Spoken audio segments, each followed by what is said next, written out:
Star హీరోలు villains గా మారటం ఇప్పుడు మళ్ళీ మొదలైన ట్రెండ్. అయితే ఈ ట్రెండ్ లోకి నాగార్జున లాంటి అల్టిమేట్ స్టార్ అడుగు పెట్టడం మాత్రం సంథింగ్ డిఫరెంట్. పైగా ఈ విలని ఆషామాషిగా ఉండదట.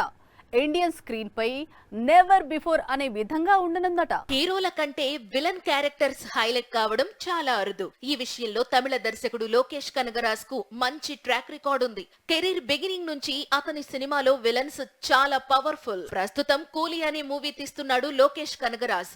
ఈ చిత్రంలో సూపర్ స్టార్ రజనీకాంత్ హీరో. వచ్చే ఆగస్టులో మూవీ రిలీజ్ కు రెడీ అవుతోంది. సినిమాలో ఆమీర్ ఖాన్ కూడా నటిస్తున్నాడు. అలాగే ఉపేంద్ర కూడా ఉన్నాడు. నాగార్జున కూడా కీలక పాత్ర చేస్తున్నాడు. ఇంతమందిలో నాగార్జునకు మెయిన్ విలన్ రోల్ ఆఫర్ చేశాడు లోకేష్. పైగా ఈ క్యారెక్టర్ రోలెక్స్ ను మించి ఉంటుందట. లోకేష్ తెరకెక్కించిన సినిమాల్లో మోస్ట్ వైలెంట్ విలన్ రోలెక్స్.